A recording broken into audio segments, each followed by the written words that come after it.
오늘 이 시간에는 기도에 대해서 알아보겠습니다. 누가복음 11장 1절에서 4절 읽어주세요. 예수께서 한 곳에서 기도하시고 마치심에 제자 중 하나가 여짜오되 주여, 요한이 자기 제자들에게 기도를 가르친 것과 같이 우리에게도 가르쳐 주옵소서. 예수께서 이르시되 너희는 기도할 때 이렇게 하라. 아버지여, 이름이 거룩히 여김을 받으시오며 나라가 임하옵시며 우리에게 날마다 일용할 양식을 주시옵고 우리가 우리에게 죄지은 사람에게 용서를 하오니 우리 죄도 사하여 주옵시고 우리를 시험에 들게 하지 마옵소서 하라. 아멘. 여러분 기도 잘하고 계십니까? 제가 기도에 대해서 주기도문을 통해서 여러분들 기도에 대해서 하나하나 알려드리겠습니다. 먼저는 아버지께 이 영광을 올리는 기도를 하는 것입니다.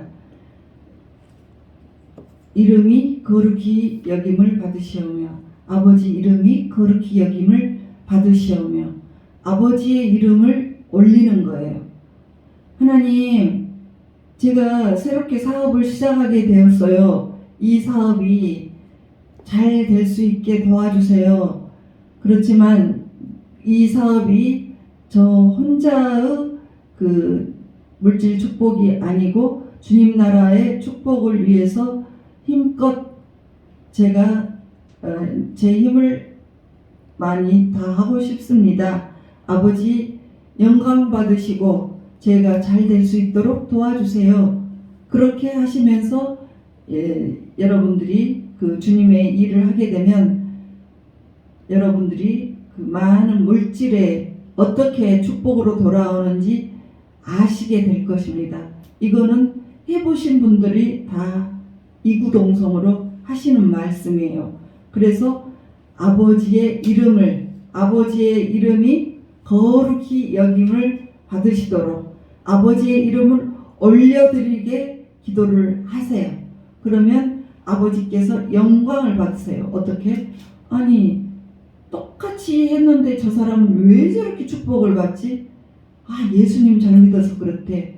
아버지께서 영광을 받으실 거예요.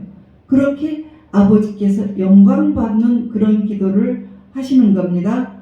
그리고 두 번째는 나라가 임하시오며, 이 나라는 천국을 말을 해요.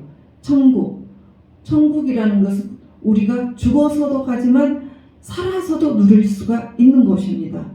먼저 예수님이 맨 처음에 설교를 하실 때 회개하라, 천국이 가까이 왔다, 이렇게 하셨습니다.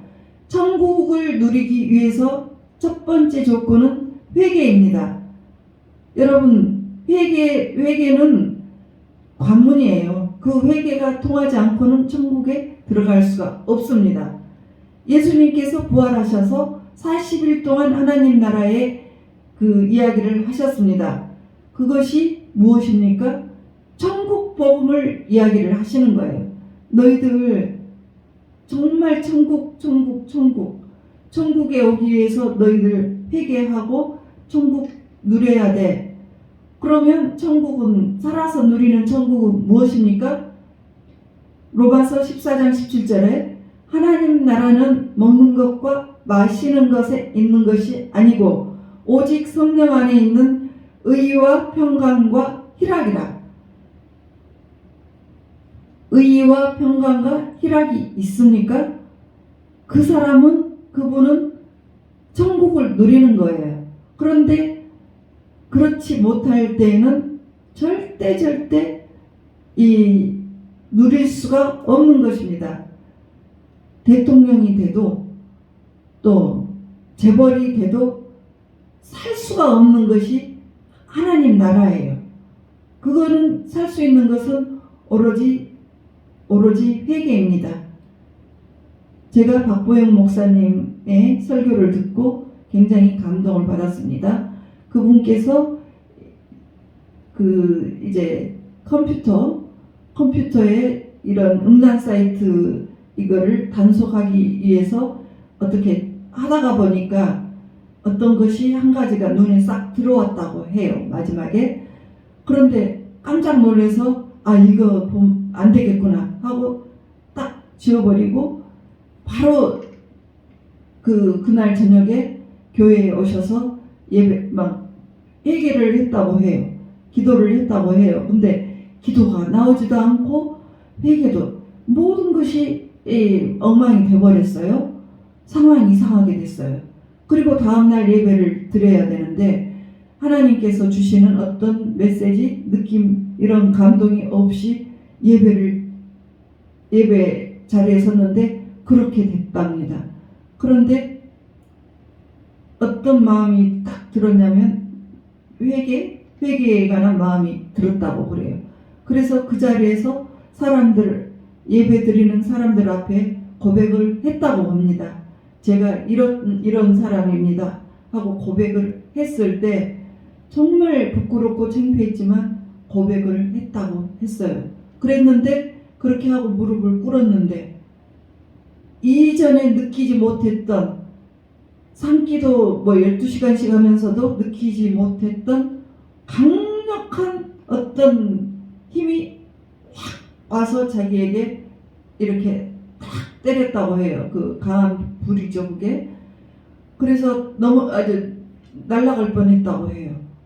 근데 그렇게 하고 나니까 얼마나 마음이 깊은지 날아갈 듯 했다고 했습니다. 그러니까 하나님께 고백하고 나니까 이렇게 희락이 다시 오는 거죠. 의와 평강과 희락이 다시 와서 그때부터 이제 하나님께서 주시는 말씀을 들으시게 되고 다시 이 하나님과의 관계가 회복이 되었다고 하시는 그 방송을 유튜브를 들었어요. 이와 같이 회개가 일어나지 않으면 이게 나는 알 수 없지만 굉장히 마음이 답답하고 걱정 많고 잠을 이룰 수가 없는 것입니다.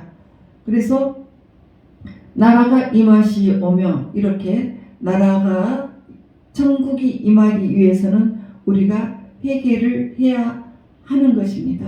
그러니까 세 번째는 뜻이 마태복음 6장 10절에 보면 뜻이 하늘에서 이루어진 것 같이 땅에서도 이루어지이다. 뜻이 우리의 부르심의 목적은 다 하늘에서 이미 어떤 뜻이 있으십니다. 그래서 그 부르심의 목적대로 사는 것이 우리가 가장 잘 사는 것입니다. 그래서 내가 선지자로 부르심을 받았으면 선지자로서 활동을 하고 살 때 또 많은 사람들을 잘 가르치는 능력이 있으면 교사로서 활동을 하고 또 많은 사람들을 불쌍한 사람들을 구제할 수 있는 그런 부르심을 받았으면 내가 봉사를 하면서 많은 사람들에게 먹여주고 봉사를 하는 거예요. 그 목적대로 가는 것입니다. 그 목적대로 가는 것이 아버지의 뜻이에요. 그래서 내가 부르심의 목적이 무엇인지 알고 여러분들이 사시는 것이 가장 성공하는 길입니다. 예수님도 그렇게 기도하셨습니다. 마태복음 26장 39절에 보면 아버지여 만일 할만 하시거든 이 잔을 내게서 지나가게 하옵소서. 십자가에 지고 싶지가 않는 거예요. 십자가에 못 박아서 돌아가시고 싶지가 않아요. 그러나 그 다음 기도는 이렇게 하십니다. 그러나 나의 뜻대로 마시옵고 아버지의 원대로 하옵소서. 그러니까 나는 제 뜻은 정말 그 고통 어려운데 이 쓴 잔 받기 싫은데 아버지께서 원하시면 그 길대로 가겠습니다. 이런 기도를 하셨다는 거예요. 그렇게 하시기 위해서는 그 전날 기도를 밤이 새도록 기도를 하셨습니다. 그랬을 때 예수님도 이 모든 것들을 이기고 감내하고 십자가에 매달리실 수가 있었어요. 하물며 우리 같은 사람은 얼마나 성령님을 도우심을 더 받아야 되겠습니까? 이 성령님의 도움을 받지 않고는 절대로 순교할 수 없는 거예요. 그래서 로마서 8장 26절에서 27절에 보면 성령의 도우심을 받아 이렇게 기도를 하라고 하는 거죠. 성령도 우리의 연약함을 도우시나니 우리는 마땅히 기도할 바를 알지 못하나 오직 성령이 말할 수 없는 탄식으로 우리를 위하여 친히 간구하시느니라. 마음을 살피시는 이가 성령의 생각을 아시나니 이는 성령이 하나님의 뜻대로 성도를 위하여 간구하심이니라. 성령님, 하나님의 뜻대로 저를 인도해 주세요. 제가 무슨 기도를 해야 할지 하나님의 뜻대로 저를 인도해 주세요. 제 기도를 인도해 주세요. 성령님 저를 도와주세요. 저를 도와주세요. 저를 도와주세요. 이렇게 성령님께 간구를 해라 이러는 거죠. 이상 목사라고 북한에서 이렇게 선교를 하시는 미국 국적을 가지신 목사님이 있으십니다. 그 목사님은 이제 미국에서 목회하시다가 북한으로 가셨는데 거기에서 이제 많은 이제 선교를 하시는 거죠. 여러 가지 방법으로. 근데 어느 날 땅을 보니까 지나가다가 땅을 보니까 구멍이 나 있어요. 아, 이상하다. 왜 땅에서 이런 구멍이 나 있지? 그래서 신고를 했습니다. 신고를 했더니 땅을 이렇게 갈아서 이렇게 파서 보니까 거기에서 예수를 믿는 사람들이 엄청나게 많이 나왔습니다. 그 사람들 모두 끌려 나왔습니다. 끌려 나와가지고 무조건 사형이에요. 그래서 사형을 하는데 부모들 보는 앞에서 자녀들을 먼저 죽입니다. 그리고 나중에 부모를 죽이는데 이제 자녀들도 다 순교를 다 당했어요. 그리고 마지막에 아버지를 죽이는데 이제 아버지를 가장 잔인하게 죽이는 방법은 불도저로 밀어버려서 그 고통을 오랫동안 느끼게 해야 된다. 이러면서 이제 불도저를 갖다가 그 사람 몸에다가 갈기 시작했습니다. 그랬는데 나중에 중간쯤 왔을 때 그 사람이 벌떡 일어났다고 그래요. 누워있던 사람이 벌떡 앉았어요. 그때 이제 만약에 배교를 해버리면 영원 불에 떨어지고 순교를 하게 되면 영원 천국으로 갈 것인데 하나님과 함께 예수님과 함께 아주 너무너무 행복한 세상을 살 것인데 어떨 것입니까? 이상호 목사님이 보시면서 너무 그 모습을 보면서 아주 떨리는 마음으로 봤대요. 근데 그분이 일어나서 찬송을 하시더래요. 찬송을 하시면서 그렇게 찬송을 하시면서 끝까지 죽을 때까지 찬송을 하시면서 그 순교를 하셨다고 해요. 얼마나 그 이기는데 성령님의 도움을 받고 잘 이기셨는지 정말 잊혀지지 않았다고 합니다. 우리가 살면서 언제 절대 우리는 주님을 배반하지 않아야 돼요. 그렇지만 그 배반하지 않을 수 있는 모든 힘은 성령님께서 도와주셔야 돼요. 그래서 이 성령님의 도우심을 받아서 우리가 믿음 생활도 하지만 우리의 해야 할 바도 물어보면서 가는 거예요. 그랬을 때 가장 옳은 길로 인도를 해주십니다.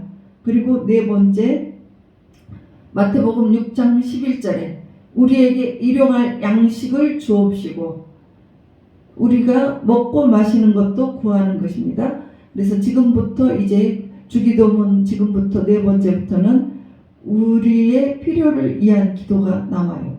그러니까 이 일용할 양식이라고 하니까 날마다 먹을 양식 그것만 구하는가? 뭐 한 끼 밥, 하루 먹을 것만 있으면 된다. 이렇게 알았거든요. 그래서 그날 먹을 것만 있으면 되는가 했는데 마틴 루터라는 분이 그렇지 않다.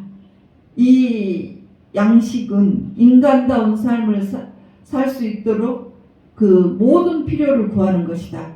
그러니까 먹고 마시고 이런 것뿐만 아니고 좋은 집, 또 좋은 가정, 건강도 있어야 되고 또 좋은 배우자도 있어야 되고 자녀도 있어야 돼. 그리고 친구도 있어야 되지. 또 일할 수 있는 일도 있어야 되고 일을 통해서 내가 성공도 할 수 있어야 돼. 그리고 이런 모든 하다못해 그 정원까지 구하라고 그랬어요. 그러니까 이 마틴 루터는 독일 사람이기 때문에 독일 사람들은 정원들을 많이 가꾸고 산다고 그래요. 우리나라도 그렇게 정원이 있으면 좋잖아요. 그리고 취미도 구하고 좋은 정치를 할 수 있는 사람도 구해라고 했습니다. 그래서 여러분들이 하나님의 자녀답게 정말 부족함이 없게 살고 살으시라는 거죠. 그래서 그 기도를 해라는 거예요. 그 기도를. 그래서 우리에게 일용할 양식. 그러니까 나만 잘 살기 위한 것이 아니고 나를 통해서 내 주변에 가난한 사람들도 좀 잘 살 수 있는 것. 그런 물질들. 그런 것들도 구해라는 거죠. 그래서 나를 통해서 흘러갈 수 있도록 저 좀 이렇게 넉넉히 좀 줘보세요. 이런 것이 일용할 양식입니다. 이제 일용할 양식에 대해서 여러분들이 구하실 때 넉넉하게 구하는 것 이제 여러분들 들으셨죠? 넉넉하게 구하세요. 그런데 이 일용할이라는 것은 다가올 날의 양식이라는 다가올 날이라는 뜻도 있다고 그래요. 그러니까 일용할 양식은 다가올 날의 양식도 되는 거예요. 그래서 미리미리 예비를 할 수 있는 그런 양식을 주세요. 저축할 수 있는 양식을 주세요. 그래서 만약에 이런 일들이 안 되면 이 미리미리 준비해 놓은 것으로 살아갈 수 있게 해주세요. 이런 거예요. 일용할 양식. 일용할 양식이 있으면 이 어떤 이 불경기가 와도 그냥 그 미리 예비한 것으로 살 수가 있는 거예요. 미리미리. 그래서 풍성하고 다가올 것에 대해서 뭐 전쟁이 터진다고 해도 불경기가 온다고 해도 미리미리 우리가 기도를 해서 일용할 양식에 대한 기도를 하면 미리미리 다 그것을 예비해 놓을 수가 있는 기도가 됩니다. 그래서 나뿐만 아니라 나를 통해서 넉넉히 다른 사람들도 많은 사람들 뭐 적게는 한두 사람 아니면 더 많은 사람들을 먹일 수 있는 그런 양식을 좀 주세요. 이런 거예요. 이런 거. 그래서 여러분들이 일용할 양식 구하시는 거 아주 필요합니다. 그런 것을 통해서 어떤 불경기가 와도 여러분들이 다 이겨나갈 수 있는 여러분들이 되시기를 바랍니다. 그리고 5번째는 우리가 우리에게 죄 지은 자를 사하여 준 것 같이. 그러니까 이거는 우리의 그 유태인들을 대상으로 마태복음을 썼습니다. 마태복음 6장 12절에 나오죠. 마태복음은 그러니까 유대인들은 어떻게 했냐면 이제 1년 살다가 1년 지나고 나서 내가 이 누구와 함께 싸우고 다투고 내가 좀 심하게 했다. 그러면 내가 그분을 초대해서 식사를 대접을 합니다. 그리고 내가 그동안에 너한테 상처를 많이 준 거 미안해. 이거 밥 먹으면서 우리 풀고 가자. 그래서 새해에는 우리 새롭게 되자. 이렇게 하면서 대접을 합니다. 그리고 돈이 좀 더 있는 사람들은 호텔을 빌려서 하루나 이틀 정도 빌려서 하나하나 불러요. 가족들 불러서 그래 우리 가족 너와 함께 내가 이랬던 거 내가 미안해. 하면서 우리 풀자 하면서 밥 대접하고, 또 이제 가족들 끝나고 나면 가까운 친척, 또 친구 이런 사람들을 부르고, 또 사업 파트너들을 불러서 내가 좀 심하게 한 것 미안해, 용서하고 풀자, 이런 거예요. 이게 어떤 좋은 그 영향이 되냐면, 그 우리가 심판을 받기 전에 미리서 다 화해를 하게 되는 거잖아요. 용서하고 화해하면 하나님 앞에 갔을 때 우리가 부담이 없는 거죠. 그런데 용서가 돼 있지 않아. 그러면 우리가 용서가 돼 있지 않으면 안 되는 거예요. 절대 심판대 앞에서 우리도 용서받지 못하는 거예요. 그래서 꼭 그렇게 미리서 그냥 그 해에 꼭꼭 풀고 갑니다. 이게 너무나 좋은 거예요. 하나님께서 그래서 그 땅에서 묶여 있으면 땅에서 풀어봐. 그러면 내가 하늘에서 풀어주고 너희들을 잘되게 해줄 거야. 이랬어요. 그러니까 우리가 응답을 못 받는 이유는 이 땅에서 풀지 않았기 때문입니다. 땅에서 풀어야 합니다. 마가복음 11장 24절에 그래요. 무엇이든지 기도하고 구하라. 구하는 것은 받은 줄로 믿으라. 그랬는데 안 돼요. 여러분 다 됐습니까? 안 되는 거 많죠? 왜냐하면 11장 25절, 마가복음 11장 25절에서 이렇게 해요. 용서하라. 그리하여야 하늘에 계신 너희 아버지께서도 너희 허물을 사하여 주시리라 하시니라. 네가 용서를 해야지 내가 너도 용서하고 너 하는 일에 축복을 줄 거야. 용서해보세요. 그러면 하늘 문이 열려요. 모든 기적이 일어나 버려요. 근데 용서가 안 돼요. 어떻게 용서를 해야 합니까? 여러분들이 용서하기 위해서 성령님의 도우심을 구하세요. 성령님, 내가 올해가 가기 전에 다퉜습니다. 성령님 도와서 우리가 용서를 구할 때 상대방이 서로 용서를 하게 해주세요.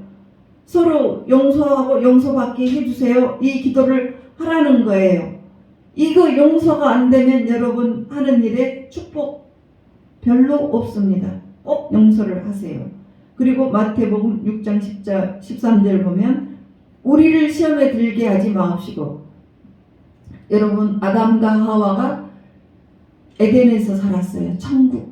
거기가 아주 너무너무 누리고 사는 곳입니다. 그 천국을 누리고 살았는데 에덴 동산에서 쫓겨나 버렸어요. 왜요? 유혹에 빠져버렸습니다. 유혹에. 그 유혹 시험은 누가 줍니까? 사단마귀가 줬잖아요. 사단이. 뱀이 유혹을 했는데 뱀은 계시록에서 사탄, 마귀라고도 한다고 했어요. 그것이 유혹을 해가지고 그 에덴을 뺏겨버렸어요. 여러분들 유혹에 빠지면 여러분들 천국 뺏겨버립니다. 여러분들 그동안에 잘 쌓은 모든 그 좋은 이미지, 좋은 축복 뺏겨버려요.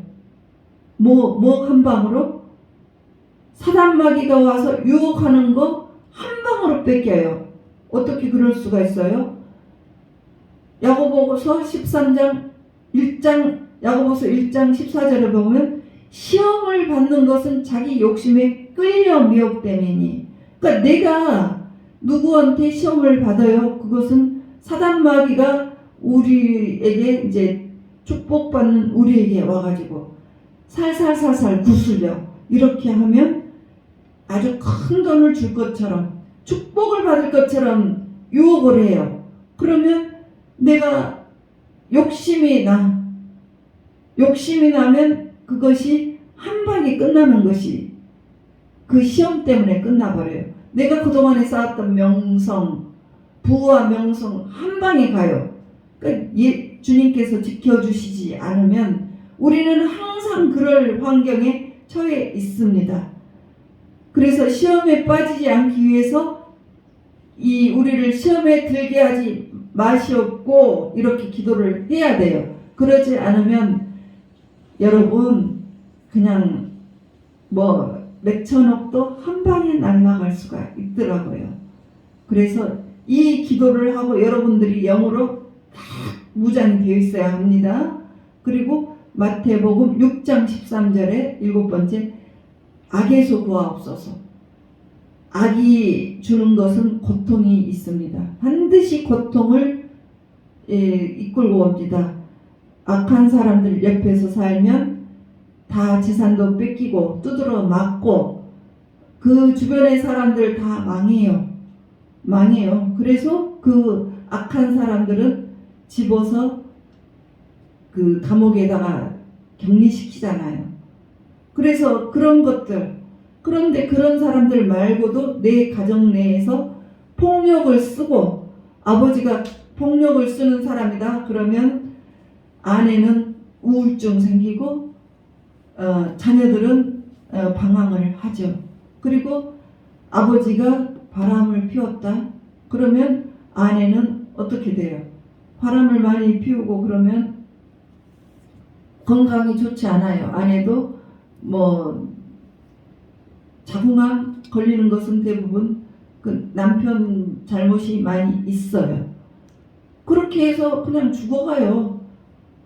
그렇게 잘못한 대상자 때문에, 상대방 때문에 내가 대신 죽기도 해요. 그거는 주님 일을 하다가 죽는 것도 아니고 주변 잘못 만나서 죽는 거예요. 그거는 정말 의미도 없는 죽음이에요. 그래서 악에서 구해야 돼요. 여러분들이 악에서 구해 주시라고 여러분들이 기도를 꼭 해야 돼요. 여러분들 그래서 미리미리 철통 같은 기도를 하시고 준비하고 이 7가지의 제목을 놓고 여러분들이 기도를 하시면 여러분의 일생이 평안하고 예수님 잘 믿어서 천국까지 가는 아주 행복한 인생을 맞이하실 것입니다.